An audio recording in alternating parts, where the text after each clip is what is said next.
Hello everyone, मेरा नाम है शिवम। दोस्तों चलिए आगे कंटिन्यू करते हैं। मैं आपको राइबोसोम के बारे में बता रहा था, लेकिन आगे कंटिन्यू करने से पहले मैं आपको कुछ इम्पोर्टेंट पॉइंट बताना चाहता हूँ।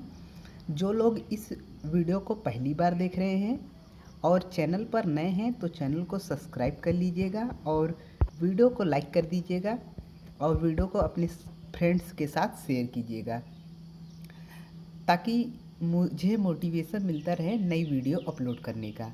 चलिए दोस्तों, अब आगे कंटिन्यू करते हैं। मैंने राइबोसोम पर एक वीडियो बना दिया है। जिसने नहीं देखा है तो डिस्क्रिप्शन बॉक्स में लिंक है, आप वहां से जाके मेरी पहली वीडियो को देख सकते हैं। पहली वीडियो में मैंने इन सभी पॉइंट्स को बहुत अच्छे से डिस्कस किया था और मैंने ये सारी बातें आपसे की थी। और जो लास्ट बात मैं आपसे कर रहा था वो मैं ये बता रहा था कि राइबोसोम को organelles with in an organelles कहा जाता है। राइबोसोम को organelles with in an organelles क्यों कहा जाता है, इसके पीछे मैंने रीज़न भी बताया था। एक बार फिर से मैं आपको बता देता हूँ। राइबोसोम जो होता है वो 3 ऑर्गेनेल्स में देखने को मिलता है। पहला होता है माइटोकॉन्ड्रिया, दूसरा होता है क्लोरोप्लास्ट, तीसरा होता है न्यूक्लियाई। वैसे तो राइबोसोम सभी प्रकार की सेल्स में देखने को मिलता है, लेकिन जो राइबोसोम होता है वो माइटोकॉन्ड्रिया, क्लोरोप्लास्ट और न्यूक्लियाई के अंदर देखने को मिलता है। ओके, माइटोकॉन्ड्रिया, क्लोरोप्लास्ट और न्यूक्लियाई के अंदर राइबोसोम देखने को मिलता है। इसी के कारण राइबोसोम को organelles with in an organelles कहा जाता है, क्योंकि माइटोकॉन्ड्रिया, क्लोरोप्लास्ट और न्यूक्लिया ये क्या है, ऑर्गेनेल्स हैं और इसके अंदर राइबोसोम पाया जा रहा है। इसीलिए राइबोसोम को organelles with in an organelles कहा जाता है। अब आज की इस वीडियो में मैं आपको टाइप ऑफ राइबोसोम बताऊंगा, उसके सब यूनिट बताऊंगा और उसके क्या क्या फंक्शन है, इन सब के बारे में बहुत ही अच्छे से बताऊंगा। तो चलिए आगे कंटिन्यू करते हैं। तो दोस्तों, राइबोसोम जो होता है वो सभी प्रकार की सेल्स में पाया जाता है। मैंने आपको बताया था सेल कितने टाइप के होते हैं। न्यूक्लियस के आधार पर से 2 प्रकार की होती हैं। पहला होता है प्रोकैरियोटिक सेल, दूसरा होता है eukaryotic cell. Okay, prokaryotic cell में भी राइबोसोम पाया जाता है और यूकैरियोटिक सेल में भी राइबोसोम पाया जाता है। प्रोकैरियोटिक सेल में जिस टाइप का राइबोसोम होता है वो 70S होता है। एक बात और आपको ये भी याद रखनी है कि बायोलॉजी में हमेशा 2 + 2 = 4 नहीं होता है। बायोलॉजी में हमेशा 2 + 2 = 4 नहीं होता है। यहाँ पर 2 + 2 = 3 भी हो सकता है, 2 + 2 = 2 भी हो सकता है और 2 + 2 = 4 भी हो सकता है। इसलिए बायोलॉजी में अपना मैथ मत लगाइएगा। बायोलॉजी एक अदर सब्जेक्ट है, मैथ एक अदर सब्जेक्ट है। ओके, तो यहाँ पर मैं आपको यही समझाने का प्रयास कर रहा था, ध्यान से देखिए। प्रोकैरियोटिक सेल में जो राइबोसोम होता है वो 70S टाइप का होता है और इसके जो सब यूनिट्स होते हैं वो 30S और 50S होते हैं। ओके, 30S जो होता है वो स्मॉल सब यूनिट होता है और 50S लार्ज सब यूनिट होता है। अगर आप इन दोनों को सोचेंगे कि ऐड करेंगे तो यहाँ पर 80S आना चाहिए, लेकिन यहाँ पर तो 70S दिया है, तो यहाँ पर आपको ऐड नहीं करना है। ये सेडिमेंट कॉफिशिएंट होते हैं जो आपको जैसा इसमें दिया है वैसे याद रखना है। प्रोकैरियोटिक सेल में राइबोसोम 70S टाइप का होता है और इसका जो स्मॉल सब यूनिट होता है वो 30S होता है और लार्ज सब यूनिट 50S होता है। अब बात करते हैं यूकैरियोटिक सेल में। यूकैरियोटिक सेल में जो राइबोसोम होता है वो 80S टाइप का होता है और इसका जो सब यूनिट होता है वो 40S और 60S होता है। 60S लार्ज सब यूनिट है और 40S स्मॉल सब यूनिट है।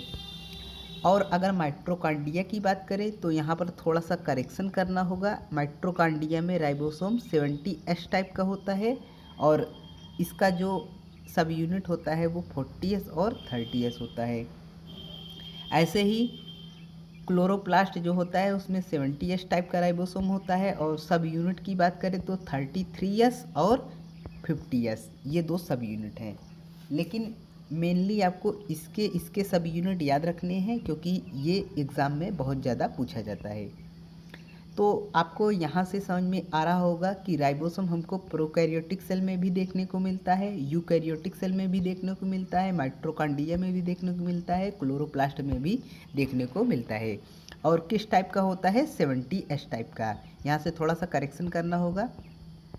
प्रोकैरियोटिक सेल, माइटोकॉन्ड्रिया और क्लोरोप्लास्ट में जो राइबोसोम होता है वो 70S टाइप का होता है। ओके, अब चलिए देखते हैं कि ये पॉइंट क्या बता रहा है। ये पॉइंट यही बता रहा है कि बैक्टीरिया में, माइटोकॉन्ड्रिया में और क्लोरोप्लास्ट में जो राइबोसोम होता है वो 70S टाइप का होता है। प्रोकैरियोटिक में जो राइबोसोम होता है वो 70S राइबोसोम होता है और ये दो सब यूनिट से मिलकर बना होता है। स्मॉल सब यूनिट को 30S बोलते हैं और लार्ज सब यूनिट को 50S बोलते हैं। ऐसे ही यूकैरियोटिक सेल में राइबोसोम 80S टाइप का होता है।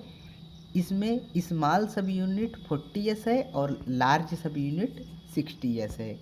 ओके, और राइबोसोम दो चीज़ों से मिलकर बना होता है, एक होता है RNA और दूसरा होता है प्रोटीन। ओके, राइबोसोम दो चीज़ों से मिलकर बना होता है, RNA और प्रोटीन। और जो राइबोसोम होता है इसमें राइबो न्यूक्लिक एसिड प्रेजेंट होता है, इसी के कारण इसको राइबोसोम कहा जाता है। और RNA में जो टाइप होता है वो rRNA होता है, rRNA अर्थात राइबोसोमल RNA। अर्थात जो राइबोसोम होता है वो राइबोसोमल RNA और प्रोटीन से मिलकर बना होता है। rRNA का फुल फॉर्म है राइबोसोमल RNA और राइबोसोम आपको रिलेट कर पा रहे होंगे। आर मतलब राइबोसोमल RNA और राइबोसोम। ओके, अब आगे आइए कंटिन्यू करते हैं। तो देखिए ध्यान से, ये वो लार्ज सब यूनिट है और वो स्मॉल सब यूनिट है। ओके, और यहाँ पर भी वही चीज़ बताया गया है कि ribosome made up of RNA and protein. तो देखिए ये लार्ज सब यूनिट है और ये स्मॉल सब यूनिट है। जब ये दोनों मिल जाते हैं तो एक कंप्लीट फंक्शनल राइबोसोम बनता है, जो आपको ये दिख रहा है।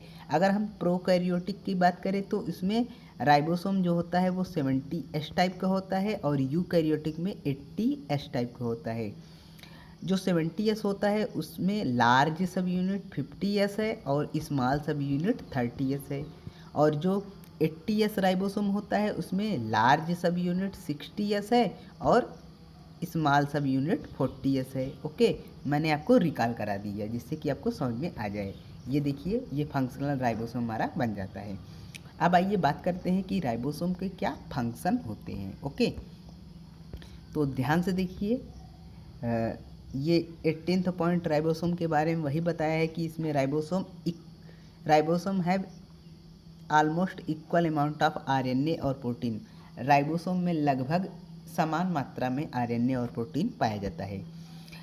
दोस्तों अब बात करते हैं राइबोसोम के क्या फंक्शन होते हैं।